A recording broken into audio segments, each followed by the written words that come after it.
Assalamualaikum warahmatullahi wabarakatuh. Alhamdulillahi rabbil alamin, wal aqibatu lil muttaqin, wala udwana illa 'alal zalimin. Asyhadu an la ilaha illallah, iyyahu na'budu wa iyyahu nasta'in, wa asyhadu anna Muhammadar Rasulullah, shadiqul wa'dil amin. Allahumma shalli wa sallim ala nabiyyina Muhammad wa ala alihi wa sahbihi ajma'in, amma ba'd. Pertama-tama kita panjatkan puja dan puji syukur kehadirat Allah Subhanahu wa taala yang tidak henti-hentinya melimpahkan kepada kita semua nikmat-nikmatnya, terutama adalah nikmat Islam, demikian pula nikmat taufik, dimudahkan kita oleh Allah Subhanahu wa taala untuk melangkahkan kaki kita menuju rumahnya, melaksanakan salah satu perintahnya, yaitu salat maghrib berjamaah, dan kemudian kita lanjutkan dengan menyempatkan hadir di majelis ta'lim sambil menunggu tiba waktu salat berikutnya. Seperti yang saya sampaikan, ini termasuk jihad, ya, termasuk jihad. Nabi SAW menyebutnya fadalikumur ribat, itu termasuk jihad, kayak gitu, ya, menunggu tiba waktu salat berikutnya, ya. Sebelumnya salat berjamaah, melangkahkan kaki menuju masjid dan menyempurnakan wudu, fadzalikumur ribat, meninggikan derajat kita di sisi Allah, menghapuskan dosa-dosa, apalagi sambil ngaji, berkumpul kebaikan dan keutamaan di atas keutamaan. Ya, alhamdulillah Allah mudahkan kita bisa melakukannya. Semoga Allah berikan keistiqomahan. Ya, salawat dan salam tidak lupa kita sampaikan kepada Nabi kita, Nabi Muhammad sallallahu alaihi wasallam, kepada keluarganya, para sahabatnya, dan orang-orang yang mengikutinya hingga hari kiamat. Seperti biasa pada malam Sabtu, ya, hari Jumat malam Sabtu, kita mempelajari tafsir, insyaallah secara tertib, ya, sedikit, yang penting bisa kita fahami, ya, karena memang Al-Quran diturunkan bukan hanya sekedar dibaca, tetapi untuk kita memahami agar kita dapat mengamalkan Al-Quran dalam kehidupan sehari-hari. Ya, gimana Al-Quran akan bisa kita jadikan sebagai petunjuk kalau kita tidak paham isinya. Ya, kata Allah, kitabun anzalnahu ilaika mubarak liyadabbaru ayatihi waliyatadzakkara ulul albab. Kitab yang kami turunkan dia kepadamu penuh dengan keberkahan, agar manusia memikirkan kandungannya dan agar dipelajari oleh orang-orang yang berakal. Jadi Allah turunkan untuk dipelajari, bukan sekedar dibaca, ya. Inilah sikap kita terhadap Al-Quran, ya. Pertama, mengimani. Yang kedua, membaca. Yang ketiga, memahami. Yang keempat, mengamalkan, ya. Yang kelima, mendakwahkan, ya, kepada orang lain, ya. Ini sikap kita terhadap Al-Quran, ya. Alhamdulillah, sudah beberapa kali dan ternyata kita masih di surah Al-Fatihah. Memang di antara surah yang ada yang paling kaya dengan dalam kandungannya, karena sebagai surah yang paling agung dalam Al-Quran adalah surah Al-Fatihah, ya, sehingga, ya, kita mempelajarinya seakan-akan kita mengarungi samudra yang kita hanya mengambil setetes saja daripadanya. Meskipun cuma beberapa kali pertemuan, sebenarnya kita hanya mengambil setetes dari samudra surah Al-Fatihah. Dan alhamdulillah sekarang kita masuk ke ayat yang ke-7, ya, kalau enggak ini sudah, ya, tunjukkanlah ihdinas siratal mustaqim, ya. Kalau enggak salah sudah. Intinya sekedar murojaah saja, ya. Saya bacakan dulu ayatnya. Ya.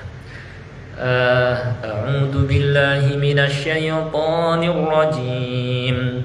Bismillahirrahmanirrahim.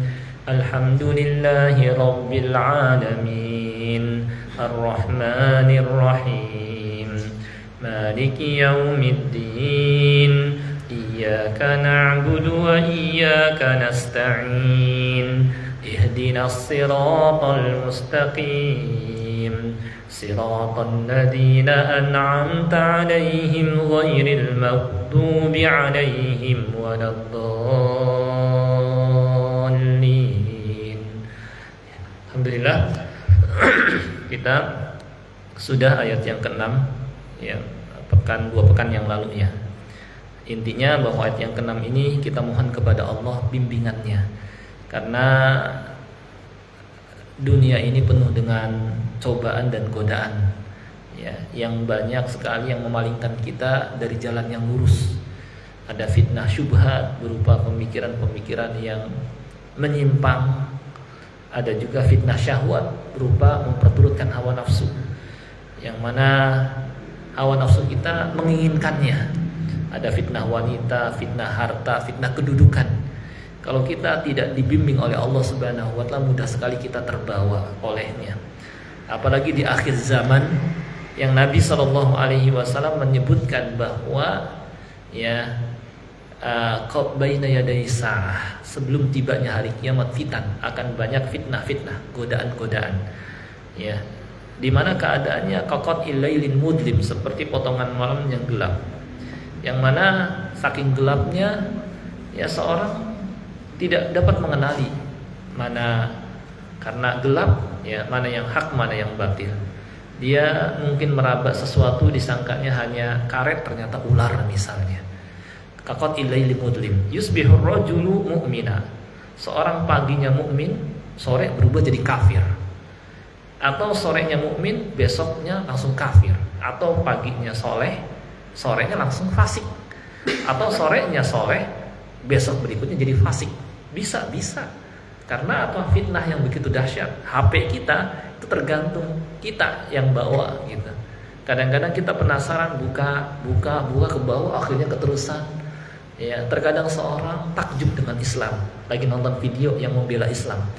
Tapi ketika dia buka yang lain, akhirnya dia dapatkan info miring tentang Islam, kebawalah dia.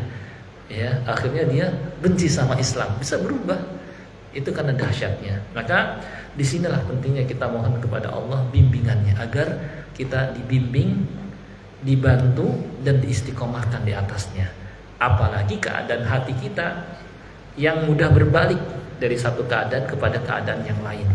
Hati dalam bahasa Arab disebut dengan kolbu. Kolbu artinya yataqallab, yang gampang berbalik. Wa masummiyal qalbu illa litaqallubihi. Hati tidaklah dikatakan hati kecuali karena keadaan yang gampang berbalik, pindah-pindah, labil. Maka supaya tetap stabil, ihdinas siratal mustaqim. Inilah kenapa kita dalam sholat istilahnya membaca ini terus. Dan inilah rahasia sholat, supaya kita dalam hidup ini terus mendapatkan bimbingan Allah Subhanahu wa taala. Mafhum mukhalafahnya, kebalikannya. Kalau seorang sudah nggak pernah sholat, nggak pernah lagi minta kepada Allah bimbingannya, kira-kira gimana tuh? Orang nggak pernah lagi mohon kepada Allah bimbingan, ya dibiarin sama Allah. Paling mudah kebawa godaan, cobaan, fitnah, paling mudah kebawa. Fitnah syahwat, ada godaan wanita, paling gampang kebawa. Fitnah harta, diajak, udahlah kalau cari yang halal terus, kita kalau pakai yang halal terus kayaknya lama kita nih untungnya, kali-kali kita nipu gitu. Paling cepat kali gitu ya, disangkanya seperti itu. Ya juga ya, kita lagi butuh uang banyak nih, udahlah kita gunakan cara yang haram gitu ya. Akhirnya dia datang, paling mudah gitu ya. Itu orang yang nggak pernah sholat itu paling mudah ke bawah ya. Apalagi keadaan remaja kita, seperti firman Allah Ta'ala, فَخَلَفَ مِنْ بَعْدِهِمْ خَلْفٌ أَضَاعُوا الصَّلَاةَ وَاتَّبَعُوا الشَّهَوَاتِ, kata Allah, maka akan ada generasi setelah mereka. Ini jelas sekali, ternyata ini terus berlaku sepanjang masa. Kita lihat di Al-Quran, di surah Maryam, ternyata sudah Allah kabarkan jauh-jauh hari, 15 abad yang lalu. Kata Allah, فَخَلَفَ مِنْ بَعْدِهِمْ خَلْفٌ أَضَاعُوا الصَّلَاةَ وَاتَّبَعُوا الشَّهَوَاتِ فَسَوْفَ يَلْقَوْنَ غَيًّا, maka akan ada generasi setelah mereka. setelah kita nih, ya, orang-orang yang menyia-nyiakan sholat, nganggap remeh sholat, buat apa sholat? Kita itu yang penting nih perut, punya uang, bisa makan enak, ya, hidup nyaman. Disangka kehidupan cuma dunia. Ya, remaja-remaja kita ya banyak yang ninggalin sholat, nongkrong di pinggir jalan, ya, atau diem di depan game online, ya itu. Saya lihat itu sampai menjelang subuh, bahkan sampai subuh ada. Kalau di pojokan sana, kalau saya berangkat sebelum subuh untuk ngisi taklim itu, remaja-remaja itu ada di game online. Itu nggak cukup yang di HP, nggak puas kayaknya, mungkin terlalu kecil kali. Maka sekalian yang gede sekalian ngumpul di situ. Saya nggak tahu orang tuanya pada peduli apa enggak, gitu ya. Kayaknya nggak pada peduli, biarin aja lah kayak gitu. Akhirnya nggak dicariin, nggak ditanyain, gitu. Ya, mereka itu lewat itu waktu sholat subuh terus aja, ya, balik ke rumah langsung tidur, ya, bangun lagi mungkin siang, duhur, males sholat. Orang tuanya nggak nyuruh, biasa-biasa dia juga kadang orang tuanya nggak sholat. Nah ini, فَخَلَفَ مِنْ بَعْدِهِمْ خَلْفٌ أَضَاعُوا الصَّلَاةَ وَاتَّبَعُوا الشَّهَوَاتِ. Akhirnya apa? Mudah memperturutkan hawa nafsu. Paling mudah itu. Jadi orang yang nggak sholat itu nggak punya benteng dan nggak dapat bimbingan Allah. Kira-kira gimana keadaan orang itu?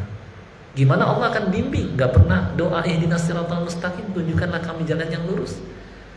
Ya, nggak pernah berdoa begitu. Ya udah, paling gampang ke bawah. Oh, nggak punya pegangan, ya udah. Ada arus yang membawanya ke kanan, ikut ke kanan, ke kiri, ikut ke kiri, kemana aja ikut. Akhirnya wattaba'u syahawat, memperturutkan hawa nafsunya. Fasawfa yalqawna ghayya. Akhirnya mereka akan menemui kesesatan. Jadilah orang yang tersesat dunia dan akhirat. Tersesat jadinya. Jadi orang sesat itu sebenarnya bukan hanya orang yang ngikutin aliran-aliran sesat, yang ninggalin sholat pun sama, orang sesat itu. Allah yang nyatakan ini dalam Al-Quran di surah Maryam, fasawfa yalqawna ghayya, maka kelak mereka akan jadi orang yang sesat. Udah, itu kata Allah. Ghayya juga ditafsirkan oleh sebagian ulama, wad fi nari jahannam amiyaqan muntin, lembah di neraka jahanam, ya, yang apa? Dalam lembahnya dan berbau busuk, disiapkan untuk orang yang ninggalin sholat. Nanti tempatnya tuh di Ghayyi, lembah yang bau busuk, orang yang ninggalin sholat. Saya belum lama dapat orang bermimpi, bukan mimpi, dia diajak mimpi. Ada orang muslim dan ada orang non muslim juga yang menyampaikan, ya, keadaan, ada yang keadaan di alam barzakh, dan ada disampaikan di dalam mimpinya itu, ya. Mimpi juga bisa, maksudnya kalau sejalan dengan yang disebutkan dalam wahyu. Cuma mimpi dalam Islam bukan jadikan patokan dan bukan sebagai sumber hukum. Tetapi untuk menilai benar tidaknya kita bisa lihat keterangan dalam Al-Quran atau hadis. Kalau apa yang dikabarkan sesuai, bisa jadi itu merupakan pemberitaan yang Allah peringatkan untuk dia sebagai peringatan. Ada seorang yang dalam mimpinya diajak setengah nggak sadar, kemudian diajak dia ke sebuah tempat, ditunjukkan orang-orang yang disiksa di neraka. Ada yang dipotong-potong kakinya, jadi dia minta ampun, ya gitu. Ada yang lidahnya dipotong. Nah, itu orang ceritakan itu, dia menyatakan sendiri, ya. Di tahun 2021 dia sampaikan, saya mengalami seperti ini. Dia ceritakan ke halayak orang, dan saya cuma bisa nyampaikan karena ketika itu saya dalam mimpi sampaikan, beritahukan kepada orang, dan itu sesuai dengan yang disebutkan dalam Al-Quran. Ya, anehnya kata dia, setiap kali setelah dipotong-potong kakinya, dipotong lidahnya, ada yang dicungkil matanya, normal lagi. Hangus kulitnya, normal lagi, sesuai dengan Al-Quran.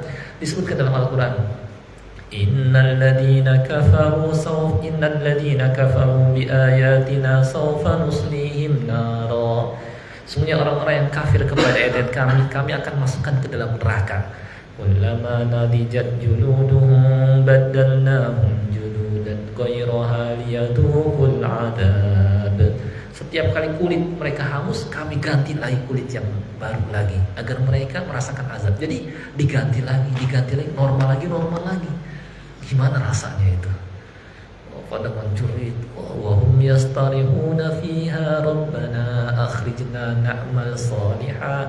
Mereka menjerit di sana, mereka mengatakan, ya Rabb, kami keluarkan kami agar apa? Na'mal salihah, kami beramal saleh, perbaiki amal kami, beriman kepada Rasulmu. Kata Allah, awalam nu'ammirukum ma yatadakkaru fihi man tadakkar. Bukankah kami telah memberikan usia yang panjang kepadamu, yang biasanya pada usia tersebut orang pada mikir, ya kan? Udah usia 40-an ke atas itu udah harusnya mikir, ya. Tapi nggak sadar-sadar juga. Belum lama kemarin saya semalam, ya, saya pulang agak telat malam di Bogor, mungkin sampai Bekasinya jam 11 malam, hampir jam 11-an. Kemudian ada orang sudah pada lanjut usia, gondrong-gondrong rambutnya dan udah ubanan, ya, kayak geng motor gitu ada di dekat sini, ya. Kemudian nyetel musik keras-keras, gede banget. Padahal saya lagi beli martabak, jaraknya agak jauh, tapi kedengarannya keras banget. Rambutnya pada pirang dan panjang-panjang. Saya lihat penampilan udah pada lanjut usia, udah pada tua-tua, tapi kok kayak gaya muda gitu. Kayak gitu. Padahal istilahnya gimana ya? Udah pantas, harusnya mendekatkan diri kepada Allah. Gitu. Akhirnya saya bilang, Pak, udah malam Pak, kita mau pada istirahat. Dia bilang, emang kenapa? Sampai kayak gitu, ngancem kan kayak gitu. Enggak, khawatir gak enak kita ganggu sama tetangga. Saya bilang seperti itu pelan-pelan. Oh ya, kayak gitu. Saking kayak gitu ya, saking gak mau dinasihati. Ya Allah, kayak gitu. Itu kemarin itu. Saya pulang, ya Allah. Kata Allah betul. Awalam nu'ammirukum ma yatadakkaru fihi man tadakkar. Bukankah kami telah panjangkan usiamu, yang biasanya pada usia tersebut orang pada mikir tapi nggak sadar, gitu, ya, gitu. Nah, baik. Nah, inilah pentingnya kita memohon kepada Allah hidayahnya. Nah, sekarang kita lihat apa yang kita inginkan kepada Allah Subhanahu wa taala ini. Siratal ladzina an'amta 'alaihim ghairil maghdubi 'alaihim waladdallin. Yaitu jalan orang-orang yang Engkau berikan nikmat kepada mereka. Nikmat itu maksudnya kebahagiaan dunia dan akhirat. Bukan jalan mereka yang dimurkai, bukan pula jalan mereka yang sesat. Siapakah mereka itu? Kita lihat. Orang-orang yang Allah berikan nikmat, ya. Sebenarnya kalau membaca menurut riwayat pada umumnya, kenapa saya lanjutkan seringnya ketika membaca, ya, siratal ladzina an'amta 'alaihim ghairil maghdubi 'alaihim waladdallin. Karena ini riwayat yang biasa pada umumnya kita pakai, Hafiz dan Syu'bah. Ini tidak berhenti di sini, karena mereka mengikuti penghitungan ayat Al-Quran ala Kufah, di mana ayat yang ke-7 ayat ini, ya. Beda kalau mengikuti penghitungan ala Madinah. Kalau Madinah mereka berhenti di siratal ladzina an'amta 'alaihim, berhenti. Ghairil maghdubi 'alaihim waladdallin. Karena ayat yang pertama bagi mereka adalah alhamdulillahi rabbil alamin. Sedangkan kita menurut riwayat Hafiz yang kita riwayatnya, ayat yang pertama adalah bismillahirrahmanirrahim, sehingga yang ke-7 panjang dan gak ada wakaf di situ. Ya. Di samping memulai itu tidak dengan lafaz yang berharkat kasrah. Kaidahnya seperti itu. Nah, ini dijelaskan oleh guru kami Syekh Ahmad Nafi hafizahullah. Yang berikutnya di sini kan diterangkan bukan jalan mereka yang dimurkai dan bukan pula jalan orang yang sesat. Pertama, siapakah orang yang Allah berikan nikmat? Ini diterangkan di surah An-Nisa ayat 69. ومن يطع الله والرسول فأولئك مع الذين أنعم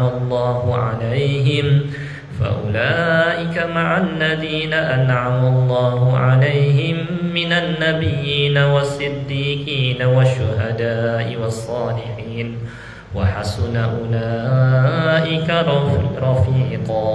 Orang yang taat kepada Allah dan Rasulnya, maka mereka akan dikumpulkan bersama orang-orang yang Allah kasih nikmat, kebahagiaan, kenikmatan. Para nabi, yaitu para nabi, para siddiqin, orang-orang beriman yang sangat imannya tinggi, para syuhada dan orang-orang soleh. Inilah jalan yang kita mintakan kepada Allah agar seperti mereka. Ya, ciri jalan mereka adalah setelah mereka mengetahui yang hak, kebenaran, mereka berusaha mengamalkan dalam keseharian. Nah, ini ciri jalan mereka, mencari yang hak dan mengamalkannya. Ini yang kita minta kepada Allah Subhanahu wa taala.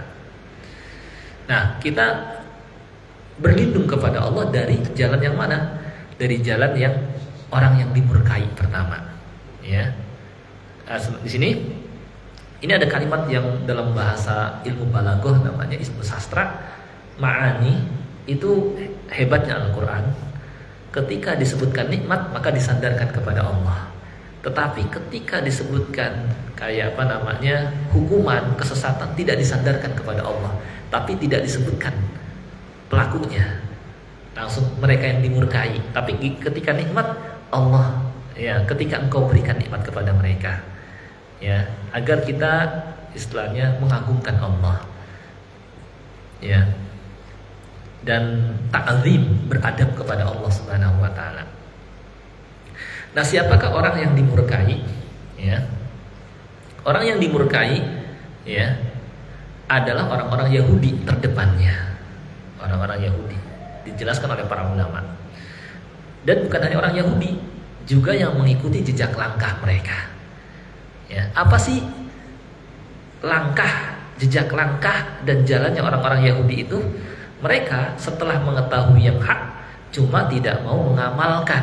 Nah, sehingga mereka dimurkai. Tahu tidak mau, tapi tidak mau beramal. Mereka tahu akan kerasulan dan kenabian Muhammad SAW, nggak mau beriman.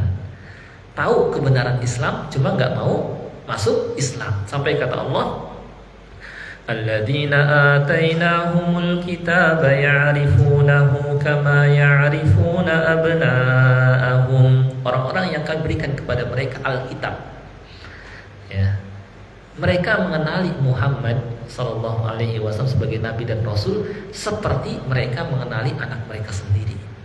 Kira-kira nih kita sama anak sendiri kenal nggak? Pasti kenal. Nah, mereka saking tahunya kenabian dan kerasulan Muhammad SAW itu kayak kenal anak sendiri, gitu ya. Kayak gimana coba? Cuma anehnya kok nggak mau beriman. Nah, ini dia.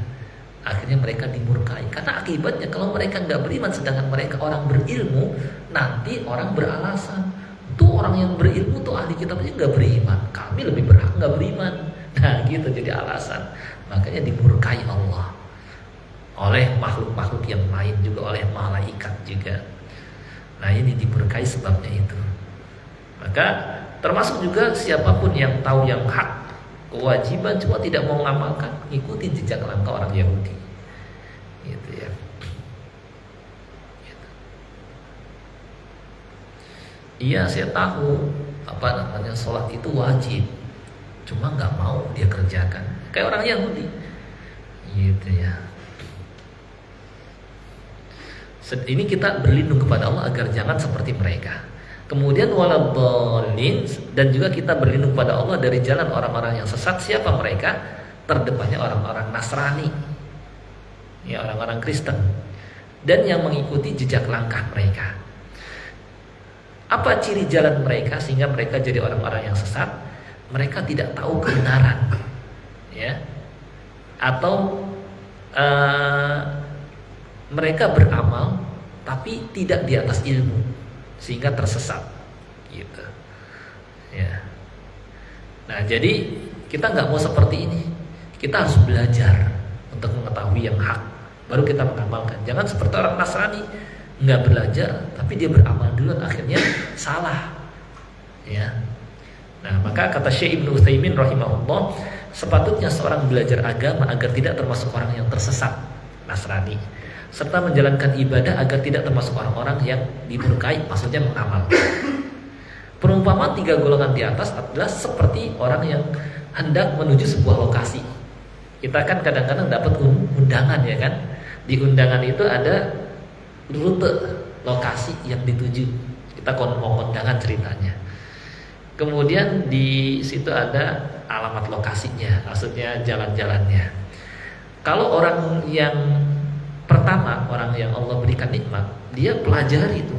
Oh, kalau mau ke lokasi lewat jalan sini, terus nanti belok, terus lewat gang ini, baru ntar kesini ke kanan, ini baru sampai. Kemudian dia terapkan naik motor atau naik mobil misalnya, dia ikuti jalan, sampailah dia ke tempat tujuan. Sedangkan orang Yahudi yang golongan yang kedua, tahu saya, cuma nggak mau ngikutin. Udahlah terserah saya. Akhirnya salah juga, nggak sampai lokasi. Gitu. Udah tahu lokasinya semua, dia nggak mau ngikutin, dia salah. Sedangkan orang yang ketiga, ya, nggak mau belajar, ya udahlah, saya mau ke lokasi, cuma dia nggak belajar rute, sampai nggak kira-kira, ya nggak sampai. Nah seperti itu perumpamaan. Nah yang kita minta kepada Allah Subhanahu Wa Taala adalah yang pertama, gitu, agar setelah kita tahu, kita mengamalkan, gitu. Nah makanya yang masuk surga ya orang-orang mukmin, gitu, karena dia mengilmui dan mengamalkan. Nah orang yang kedua dan ketiga nyasar ke jurang, nyasarnya nggak tanggung-tanggung, ke neraka, gitu ya. Nah seperti itu, ya. Nah ya,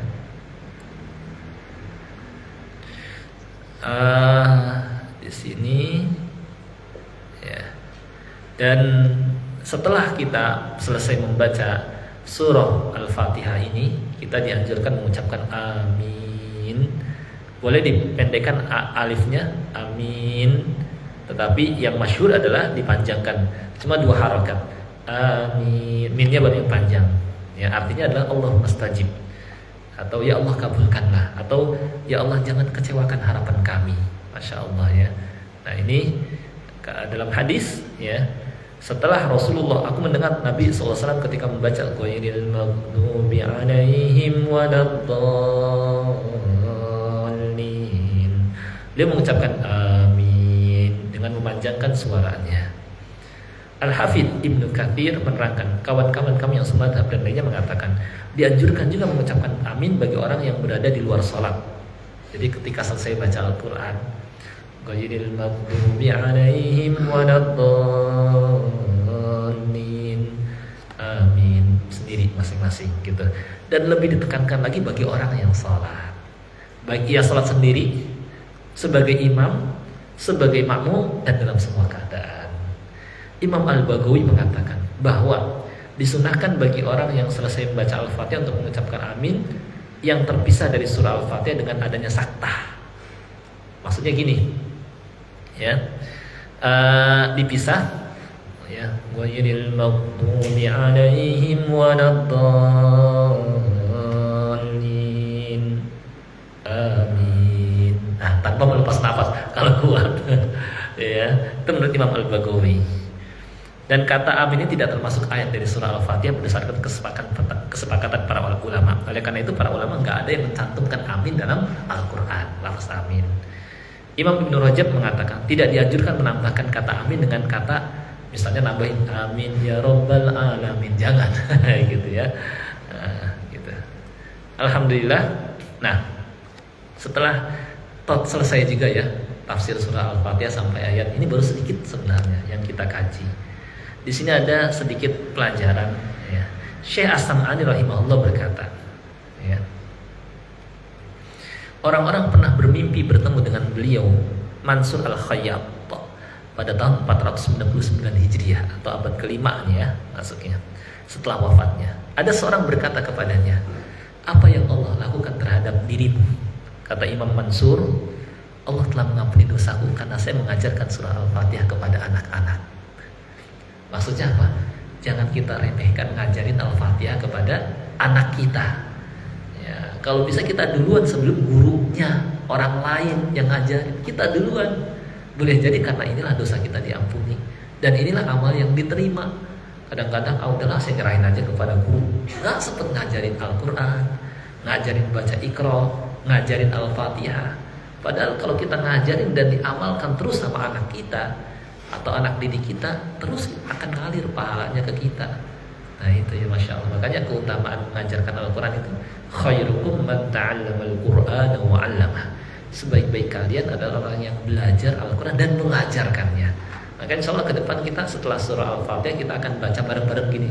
Mungkin kegiatannya saya bacakan ayat terus ikuti gitu ya, supaya sekalian kita baca ayatnya, baru setelah kita baca ayat kita kaji tafsirnya. Ini sebenarnya pelajaran yang paling penting ini. Cuma orang-orang pada nggak tahu ya gitu. Remaja-remaja kita juga pada senangnya nongkrong, main gitu ya. Padahal makanya kenapa di akhirat itu ada 7 golongan yang mendapatkan naungan Allah, tidak kepanasan, di tengah matahari didekatkan. Itu diantaranya adalah seorang yang pemuda yang tumbuh di atas beribadah kepada Allah, rajin ke masjid, ngaji gitu. Karena memang jiwa pemuda itu biasanya maunya main-main, maunya apa? Memuaskan nafsunya, maunya sedang